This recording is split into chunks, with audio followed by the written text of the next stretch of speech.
En fait, moi, l'intitulé c'était Lutte contre le spécisme en francophonie, actualité et enjeux. C'était parler grosso modo de la lutte antispéciste, euh, qui est quand même un petit peu. Je trouve il y a un certain nombre de particularités. Quand on a découvert les idées antispécistes, c'est-à-dire en fait le livre de Peter Singer, La libération animale, euh, qu'on était un petit groupe de gens qui avions commencé à militer sur la question de la viande. On avait écrit une brochure qui s'appelle Nous ne mangeons pas de viande pour ne pas tuer d'animaux. C'était en 89. Le son est bon là, c'est bien. Qui défendait l'idée que manger de la viande, ça cause des souffrances et des morts pour les animaux qui servent de chair, que c'était pas utile, c'était pas nécessaire et donc il fallait arrêter de manger de la viande. On avait fait cette brochure et on avait commencé à se constituer en petits groupes autour de cette initiative. Et on a découvert les idées de Peter Singer, donc La libération animale, un livre dans lequel il déconstruit l'éthique humaniste qui veut que seuls les humains comptent et où il introduit l'idée d'égalité animale et l'idée qui va avec, d'une certaine façon, enfin en tout cas qui était associée, qui est l'idée de spécisme. Le spécisme, c'est la discrimination donc arbitraire fondée sur l'appartenance d'espèce d'un individu. Et c'est ce qui permet de court-circuiter une exigence éthique d'égalité. Quand on a découvert ces idées, on s'est dit, mais voilà ce sur quoi il faut appuyer en fait. On a un argumentaire qui est très simple et des conclusions qui sont proprement révolutionnaires. Il faut cesser d'exploiter les animaux, en tout cas à chaque fois que leurs intérêts ne sont pas pris en compte, mais ça revient à cesser de les exploiter.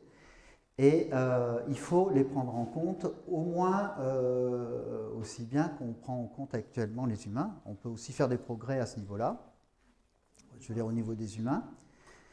Et cette notion de spécisme, elle est facile à faire valoir parce qu'elle est immédiatement compréhensible. Le spécisme, c'est d'une certaine façon un analogue du racisme ou du sexisme. C'est une discrimination qui repose sur des critères qui ne sont pas justes, qui ne sont pas justifiés rationnellement, qui ne sont pas logiques, et c'est une discrimination qui du coup est injustifiable, injuste.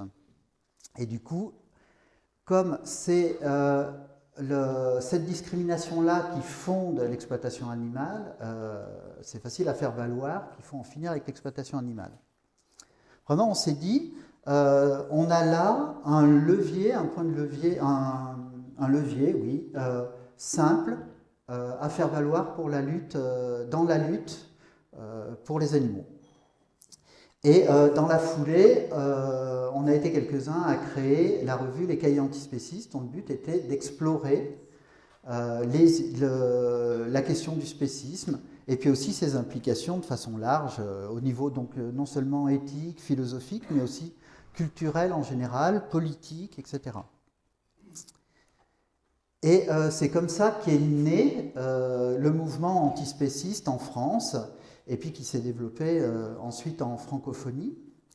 Alors ce qui est étonnant, c'est qu'en fait, dans la plupart des autres pays, le mouvement de libération animale, qui est aussi né d'une certaine façon de la publication de ce livre, La libération animale, qui est un mouvement donc, qui se différencie de ce qui préexistait, qui était la défense animale ou la protection animale, qui s'en différencie parce que il revendique des droits pour les animaux et qu'il ne se soucie pas uniquement des chiens, des chats, enfin, des animaux de compagnie mammifères, mais qui met vraiment l'accent sur le sort de l'immense majorité des victimes de l'exploitation animale, qui sont les animaux de rente, les animaux de boucherie. Le mouvement de libération animale, il s'est développé dans le monde en faisant très peu référence aux notions de spécisme et d'égalité animale, qui étaient ces notions qu'on avait spontanément imaginées comme étant les points de levier les plus immédiats et les plus puissants pour faire progresser le mouvement. Alors, c'est pas clair pour moi pourquoi les mouvements animalistes dans le monde se sont pas emparés de ces outils, alors qu'ils sont nés de ce livre et puis d'autres livres qui ont vu le jour par la suite, mais qui, grosso modo, aboutissent aux mêmes conclusions, à savoir que la discrimination fondée sur l'espèce est en soi, sur l'espèce en soi, est injustifiable. Mais le fait est là. On a un mouvement antispéciste en Italie qui est très divisé, c'est beaucoup des groupuscules, mais où en tout cas le terme antispéciste est très utilisé par les mouvements animalistes. Mais c'est un petit peu le seul pays en dehors de la francophonie, France, Suisse, un petit peu Belgique et puis depuis quelque temps au Québec, qui utilise vraiment couramment la notion de spécisme ou d'antispécisme. Ces notions-là, elles commencent à être utilisées quand même depuis quelques années en Espagne ou en Allemagne, mais par exemple, elles restent quasiment inemployées dans les pays anglo-saxons. Cette année, c'est la première année qu'il y a des actions qui ont été faites, notamment aux États-Unis, mais aussi un petit peu au Royaume-Uni, contre le spécisme. Enfin, à l'occasion de la journée mondiale pour la fin du spécisme, qui a été lancée par PEA, pour l'égalité animale, depuis 3 ans, cette année, il y a eu des manifestations pour la fin du spécisme dans une vingtaine de villes aux États-Unis. Mais c'est une grande première. À ma connaissance, il n'y avait jamais eu de manifestation, d'événement public sur ce mot d'ordre de fin du spécisme. C'est une notion qui n'est pas mobilisée dans les pays anglo-saxons, ni non plus dans la plupart des pays. Alors, là encore, je ne sais pas exactement comment expliquer ça. Peut-être que la notion paraît abstraite, et en même temps, c'est une notion, enfin, les notions parallèles de sexisme ou de racisme sont des notions qui n'apparaissent pas abstraites dans les luttes féministes ou antiracistes, qui sont constamment employées, qui sont au cœur en fait de ces luttes, et ça n'est pas quelque chose qui s'est développé spontanément par rapport à la question animale.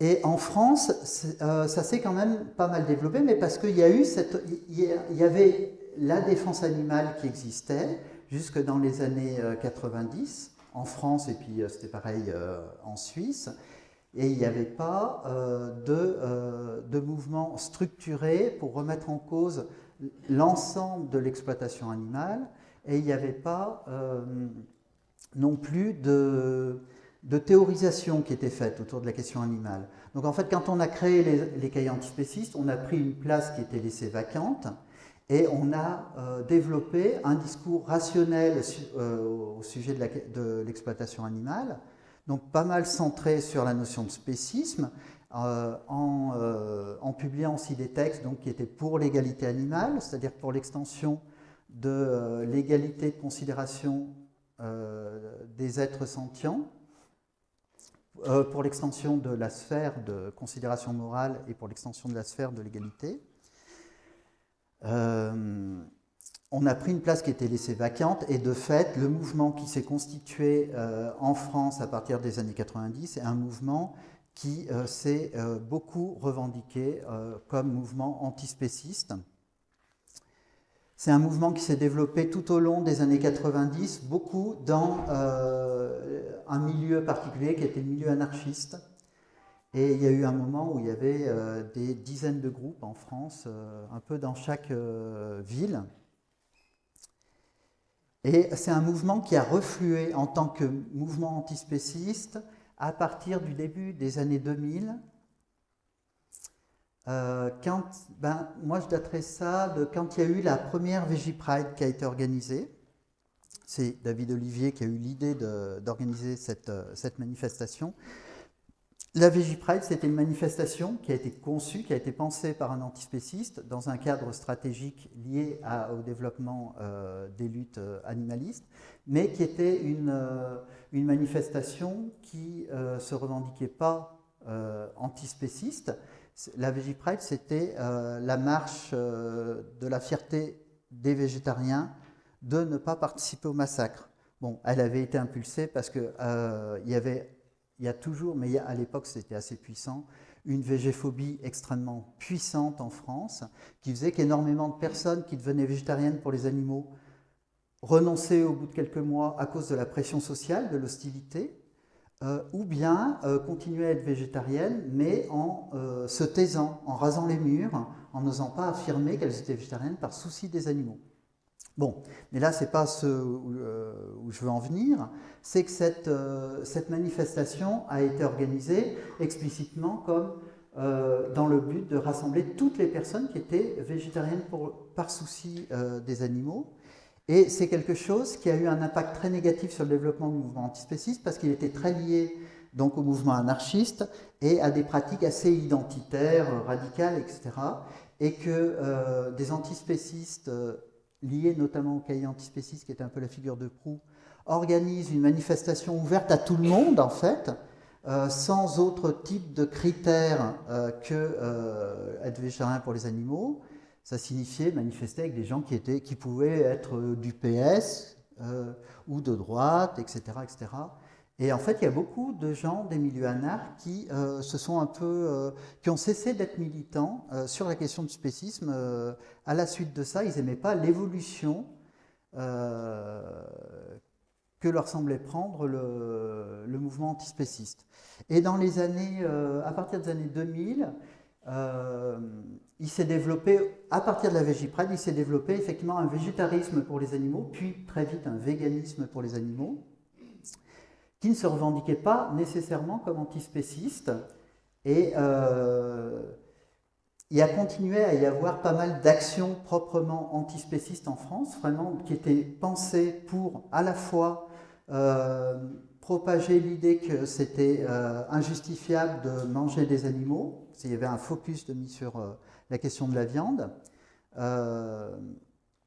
et qui à la fois était faite pour propager l'idée qu'il y a une idéologie globale qui organise l'exploitation animale et qui est injustifiable et injuste, donc le spécisme.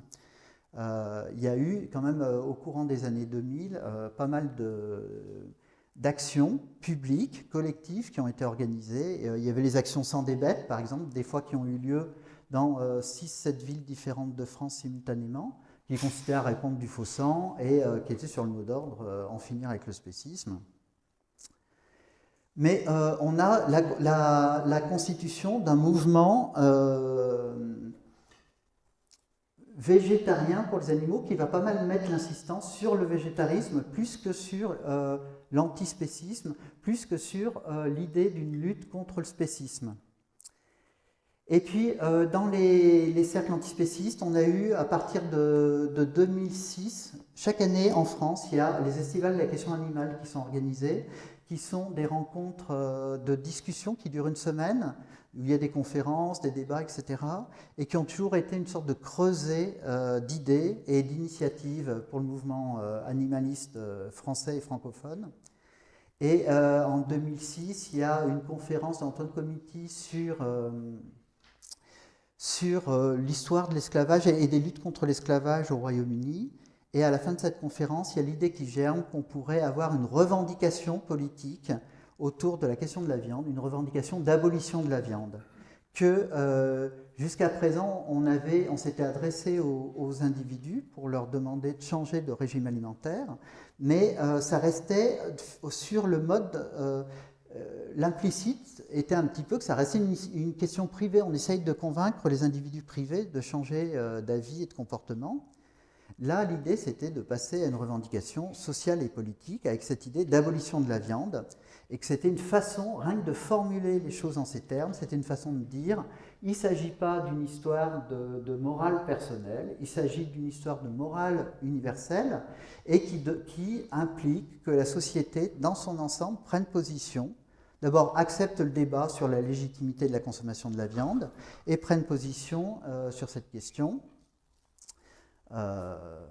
Avec l'idée sous-jacente qu'à partir du moment où un débat commence à être ouvert sur cette question, la conclusion va finir par s'imposer que la consommation de viande est indéfendable et qu'il faut que la société passe à autre chose, la société dans son ensemble.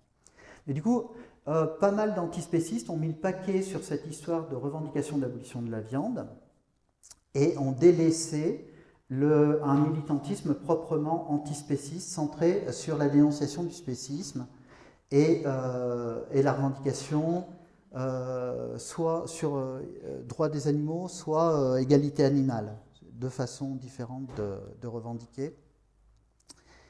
Et on voit ça avec L214. L214 c'est constitué, c'est des antispécistes qui ont constitué L214, mais qui l'ont constitué sur la base d'une stratégie abolitionniste de la viande, c'est-à-dire que l'argumentaire antispéciste tient peu de place dans la stratégie publique de l'association. C'est plutôt une argumentation abolitionniste sous la forme faire appel à cette morale minimale que tout le monde est censé partager, qui est il ne faut pas faire souffrir ni faire tuer des animaux sans nécessité. Manger de la viande, ça fait souffrir et ça fait mourir des animaux. La viande est en aucune façon une nécessité, donc il faut abolir la viande. Et donc, bon, L214 a connu le succès qu'on sait, et à l'heure actuelle, c'est cette stratégie abolitionniste qui tient le haut du pavé en France.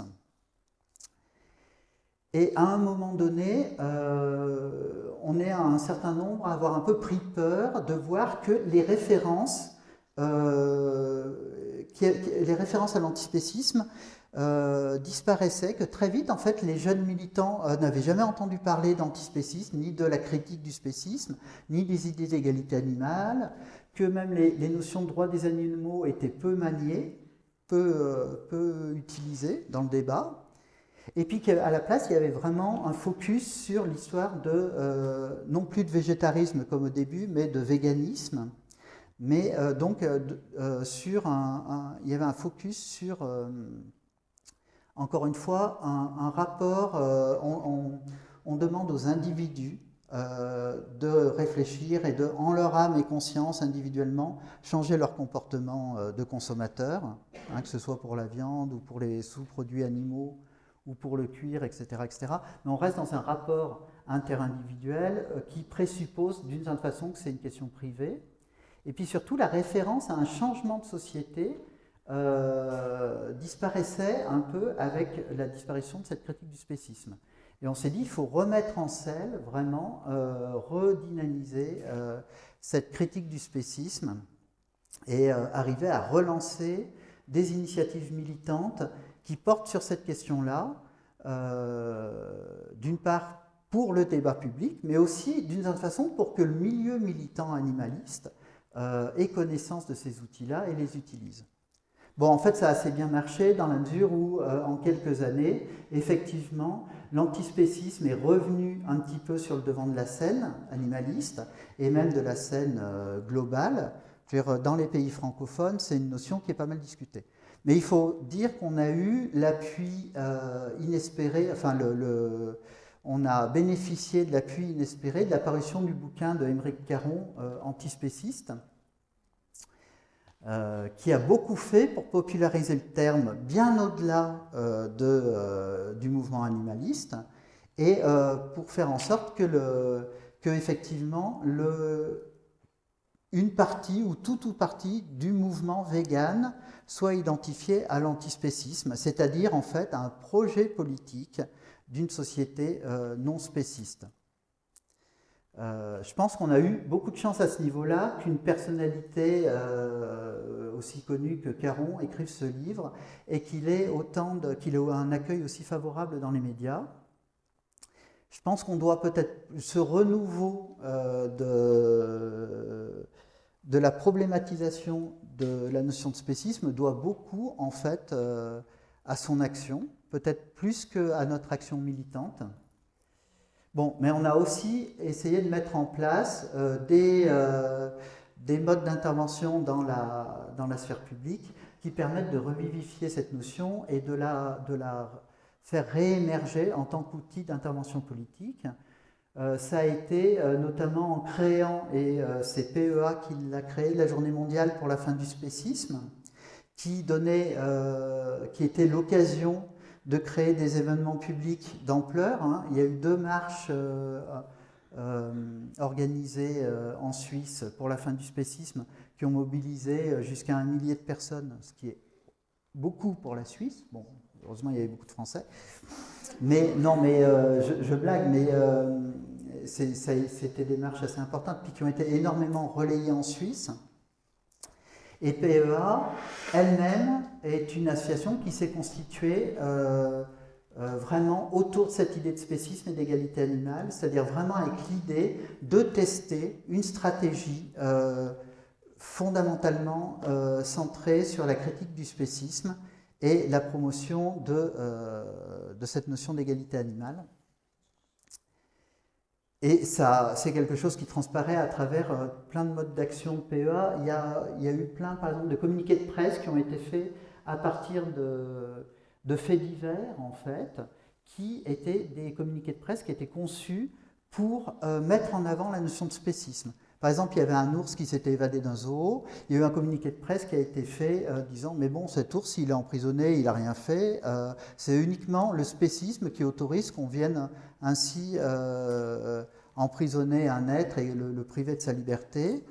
C'est quelque chose qui n'est pas justifiable. » Enfin, grosso modo, le communiqué expliquait ça. C'était un communiqué explicatif. Et en fait, il y a plein de journaux en Suisse qui ont repris ce communiqué. C'est-à-dire qu'il y a eu une publicité qui a été donnée à la notion de spécisme.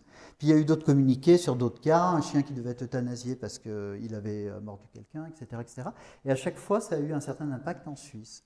Un autre type d'action qui a été employé, c'est... il y a eu une pétition qui a été faite pour la prévention du spécisme dans les écoles en Suisse, qui est une pétition qui a recueilli quelques milliers de signatures, mais c'était suffisant pour qu'elle soit présentée dans chaque canton, devant les conseillers cantonaux qui devaient se décider des suites à donner à cette pétition, c'est-à-dire est-ce que réellement il y allait y avoir une prévention du spécisme qui serait faite dans les écoles. Alors, il n'y a pas de canton qui a dit oui, mais par contre, les débats ont eu lieu. Il y avait un dossier qui avait été fourni par PEA, avec des textes, des cahiers antispécistes, dont, je crois, un texte de Paola Cavalieri, et des gens, des rapporteurs qui venaient expliquer cette notion-là et pourquoi c'était important de faire de la prévention. Les débats étaient filmés, donc c'est pareil, ça a eu une certaine répercussion. Et par exemple, pour le canton de Vaud, on a quand même un tiers des conseillers cantonaux qui étaient favorables à la prévention du spécisme dans les écoles. C'est un petit peu, ça paraît un petit peu paradoxal dans un pays qui, comme dans tous les autres pays, mange très majoritairement de la viande et a des pratiques spécistes extrêmement ancrées. Mais voilà, PEA, c'est vraiment une association qui s'est constituée sur l'idée, on va essayer, nous, de mettre au cœur de notre militantisme la dénonciation du spécisme et la mise en avant de ce concept, en espérant qu'effectivement ça sera opératoire et que c'est une façon d'agir sur l'opinion publique qui est porteuse à terme de changements radicaux dans la société. Bon, pour l'instant, ça marche plutôt bien, c'est-à-dire qu'effectivement, on arrive à faire passer pas mal d'informations autour de cette notion de spécisme. On n'est pas du tout en mesure de dire que ça va se révéler effectivement une bonne stratégie. Là, je disais dans mon intervention, nombre d'organisations pour les droits des animaux, de même que le milieu animaliste en général, ne recourent pas à la notion de spécisme pour promouvoir un changement de société bénéfique pour les non-humains. Pourquoi ? En fait, je vous ai dit que je ne sais pas pourquoi exactement. Ont-elles raison ?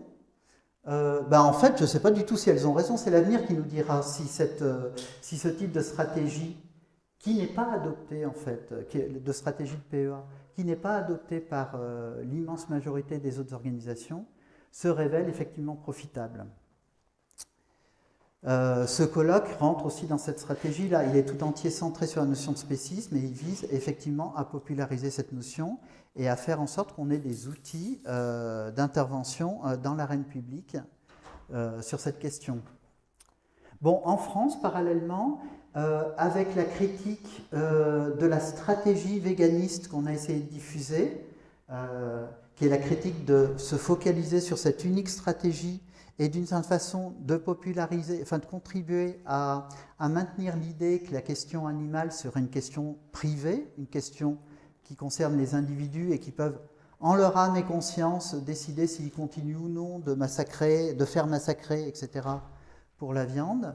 Dans la foulée de ces critiques qu'on a pu faire, on a vu un certain nombre d'associations, effectivement, reprendre les notions de libération animale, ou d'antispécisme, ou d'égalitarisme, ou des droits des animaux.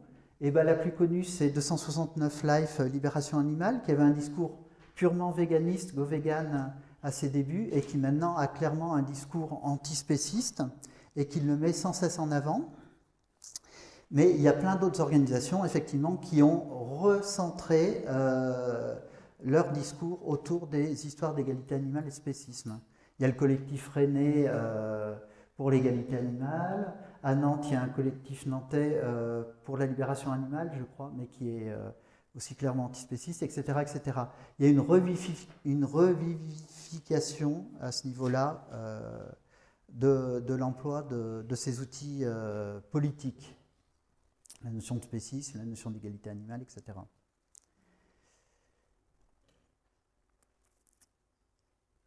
Qu'est-ce que je voulais dire d'autre ?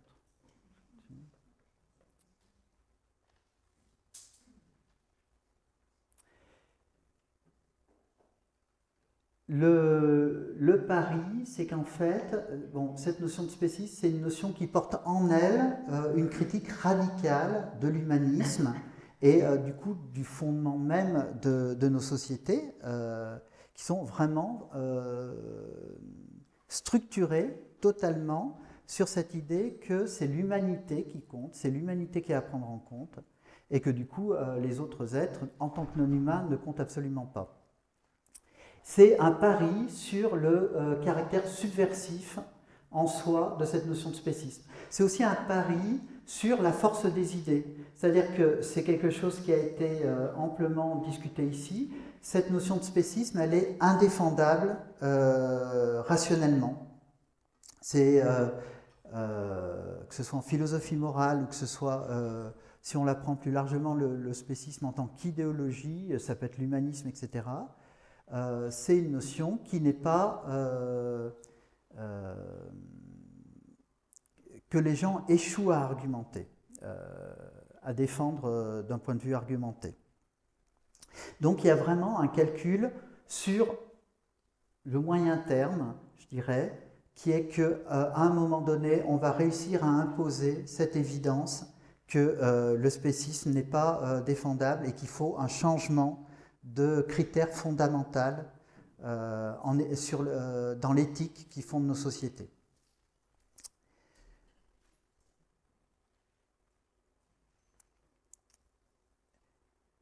C'est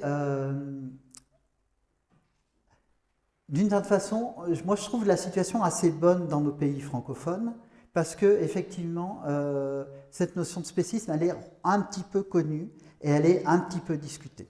Et en même temps, quand on regarde la façon dont elle apparaît dans les médias, par exemple, ça reste une façon qui est tout à fait insuffisante. C'est-à-dire que le fait que le terme soit cité, qu'on parle de mouvement antispéciste ou d'idées antispécistes, c'est quelque chose qui est excellent. Ça fait exister ces idées et les gens qui le souhaitent peuvent venir voir ce dont il s'agit et réfléchir autour de ça. Mais ça reste dans les médias en général une position qui est une position parmi d'autres en fait. Il y a les antispécistes d'un côté, les spécistes de l'autre, ou les carnistes de l'autre, ou la population de l'autre. Bon ben voilà, les antispécistes ne sont pas d'accord avec ce qui se fait, mais il n'y a pas, on n'a pas encore réussi à faire passer vraiment cette idée que depuis 40 ans que la libération animale a été publiée, les arguments de Peter Singer n'ont pas été infirmés. Et puis aussi cette idée fondamentale que défendait ici Enrique, qui est que en fait toutes les grandes philosophies morales reconnues, logiquement, doivent aboutir, voire aboutissent directement, à la condamnation du spécisme.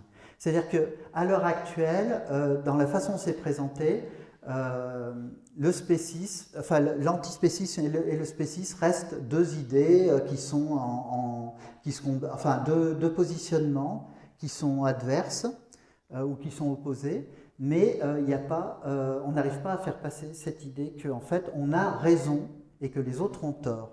Et je pense que c'est un enjeu fondamental actuellement à développer, arriver à faire passer ce fait qu'il n'y a pas d'argument en face et que c'est quelque chose de grave. C'est-à-dire que c'est un peu ce que disait David, enfin, que le massacre de milliards d'animaux, de milliers de milliards d'animaux chaque année repose sur du vide, sur une absence totale de justification.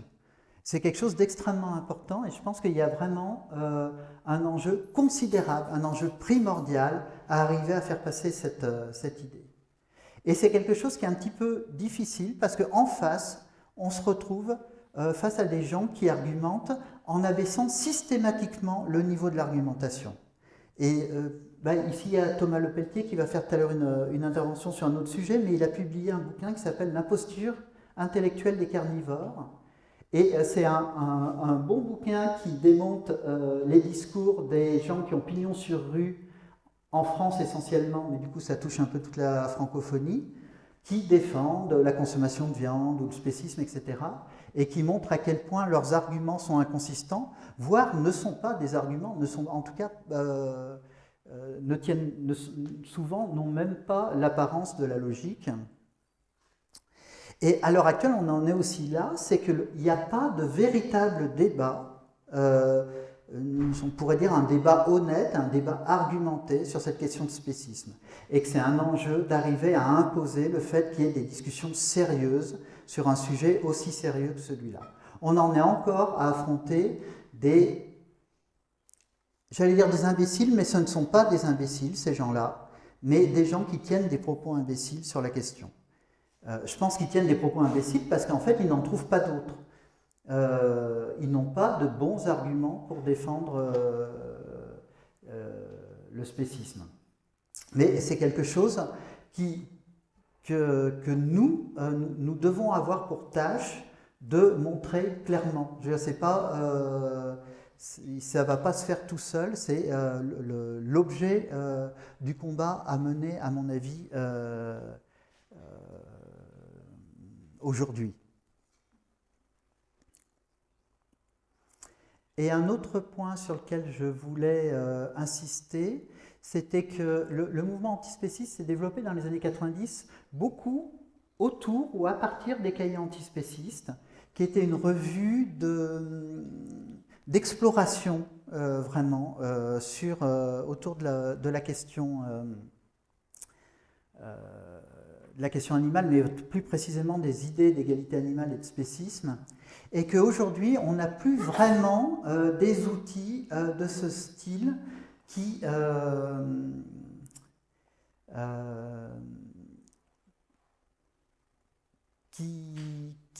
posent autant de questions que les cahiers antispécistes à cette époque, et qui ouvrent autant de champs en fait, de réflexion. Il existe toujours les cahiers antispécistes, mais ils n'ont plus vraiment une politique spécifiquement antispéciste. On pourrait les appeler les cahiers animalistes plutôt, parce qu'ils abordent un champ beaucoup plus vaste de questions, mais du coup, ils ont tendance à dissoudre un peu la question du spécisme au milieu de plein d'autres types de questionnements. Il y a les estivales de la question animale aussi qui existent et qui restent un endroit où il y a plein de choses qui sont débattues en permanence, mais il n'y a plus, que ce soit des rencontres ou une revue, qui seraient vraiment des pôles constituants pour un mouvement. Et j'ai le sentiment que ça vaudrait le coup de recréer des médias qui se donne comme objectif d'explorer, comme le voulaient les cahiers antispécistes, vraiment les implications à tout niveau, éthiques, politiques, culturels, sociaux, etc., de la critique du spécisme. quelque chose qui soit sans cesse en questionnement, mais qui montre du coup aussi la vitalité et le foisonnement de questionnement et de remise en cause que cette critique du spécisme entraîne. Et à l'heure actuelle, donc, on a une situation qui, à la fois, est plutôt, dans les pays francophones, est plutôt, du point de vue de la lutte antispéciste, est plutôt pas mal. C'est-à-dire que je pense qu'il n'y a pas beaucoup d'autres pays où on questionne autant ces histoires de spécisme. Et en même temps, ça reste quelque part marginal au sein du mouvement animaliste lui-même. Et puis donc, ça ne s'impose pas encore en tant que réel débat dans l'opinion publique. Et je crois qu'il y a vraiment des efforts primordiaux à déployer dans ce sens-là. Je crois que j'ai fait à peu près l'essentiel de ce que je voulais dire. J'ai fait un peu vite parce que comme il y a eu un dépassement tout à l'heure, il faut rattraper un peu le temps. Mais du coup, ça laisse le temps à pas mal d'interactions sur ces questions-là. Mon intervention, elle rompt un petit peu avec le ton et la façon des interventions précédentes, mais c'est aussi parce que l'idée est vraiment de discuter des perspectives, où on en est à l'heure actuelle et quelles sont les perspectives de développement d'une critique radicale de notre société fondée sur l'exploitation animale. Et bien voilà, je vous remercie.